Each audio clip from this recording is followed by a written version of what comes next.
안녕하세요. 여러분, 백영기 목사님입니다. 오늘 예레미야 25장 1에서부터 14절입니다. 예레미야 25장 1에서부터 14절입니다. 자, 오늘은 지금까지 이제 시드기야에 관련된 내용으로 예레미야가 계속 이야기를 했지 않습니까? 근데 이제 시드기야 때가 아니라 예레미야가 예전에 얘기를 했던 여호야김 넷째 해, 여호야김 4년차 자 때 선포된 예언이라고 나옵니다.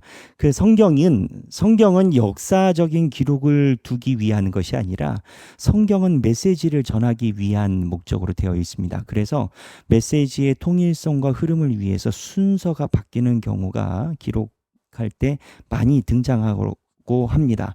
자, 여호야김 넷째 해면 어디일까요? 어저께 저희가 볼 때 왕들을 살펴봤죠.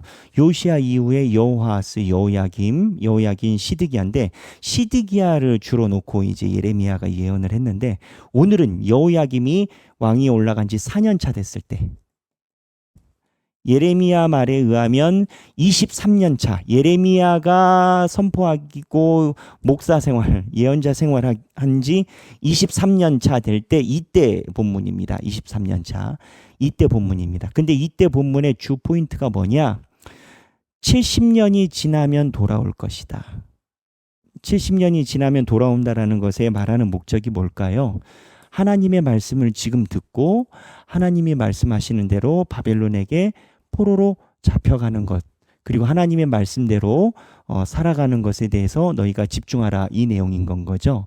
그래서 4년차 이야기를 할 때 오늘 본문이 이야기를 합니다. 그런데 오늘 본문에서 우리가 집중해야 되는 포인트가 하나가 있습니다. 뭐냐? 4절입니다. 4절에 그의 모든 종 선지자를 너희에게 끊임없이 보내셨으나 너희가 순종하지 아니하였으며 귀를 기울여 듣지도 아니하였도다. 선지자를 보냈으나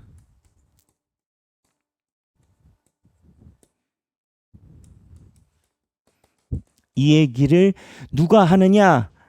여호와의 말씀이 내게 임하기로 내가 너희에게 꾸준히 일렀으나 너희가 순종하지 아니하였느니라. 3절입니다. 25장 3절. 그러므로 여호와께서 그의 모든 종 선지자를 너희에게 끊임없이 보내셨으나 너희가 순종하지 아니하였더라. 또다라고 얘기를 하고요. 히브리서 보면요. 히브리서 1장 1절에 보면 히브리서는 믿음의 장이라고 이야기를 하죠. 히브리서는 신약입니다. 신약에서 히브리서가 가지고 있는 생각, 시각을 볼 수가 있습니다. 히브리서에 보면 1장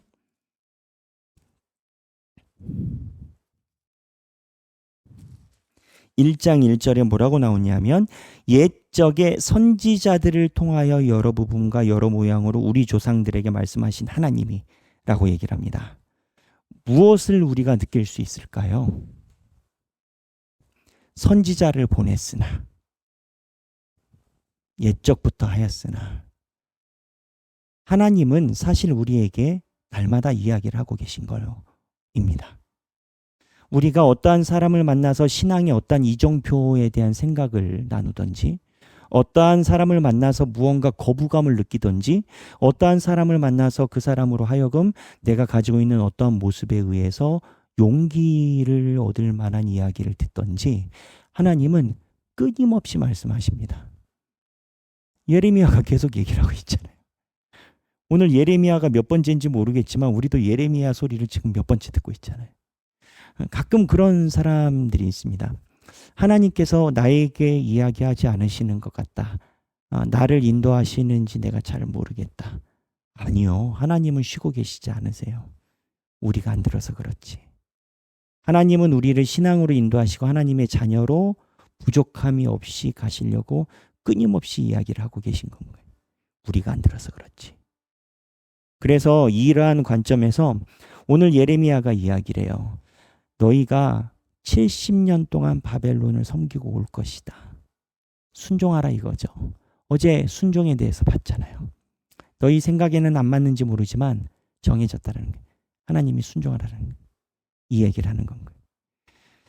오늘 우리가 생각하기 나누는 부분이 있으면 좋겠어요. 내 신앙에 하나님이 쉬지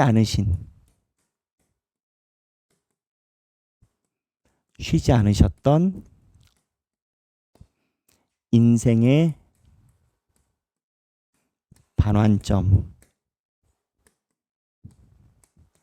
나눠보고 미래에 대해 다짐하자. 그런 겁니다.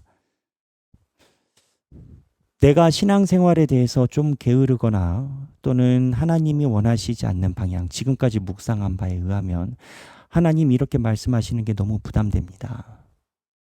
왜 저한테 이런 마음이 들죠? 그러한 순간이 있을 수 있어요. 근데 하나님은 야, 내가 끊임없이 이야기를 했지 않느냐. 내가 언제까지 기다려야 되느냐. 이렇게 말씀하신다라는 거예요. 그래서 하나님의 말씀에 순종해서 인생의 태도와 방향을 전환한 경험이 신앙인들은 다 있습니다. 짧은 것부터 이야기를 하면 일주일에 한 번 예배를 드리려고 시간을 비워놓는 행위부터 해서 내가 평소에 보지도 않던 성경을 그래도 조금이라도 봐야 되겠다라는 그러한 결단을 포함해서 내 인생에 쉬지 않으셨던 하나님의 음성에 인생의 반환점을 돌렸던 그 순간을 나눠보고 또 앞으로 어떻게 나는 신앙생활 할지 한번 나눠보면 좋겠습니다. 오늘 25장 1에서부터 14절입니다. 주 포인트는 뭐냐? 하나님께서 내가 꾸준히 너희에게 일렀고 내가 선지자 25장 4절에 선지자를 너희에게 끊임없이 보냈다라는 겁니다. 여러분들의 삶을 놓고 나눠보시고 오늘 본문은 꼭 읽어보시길 바랍니다. 25장 1에서부터 14절입니다. 행복한 성경 읽기 되시길 바랍니다. 감사합니다.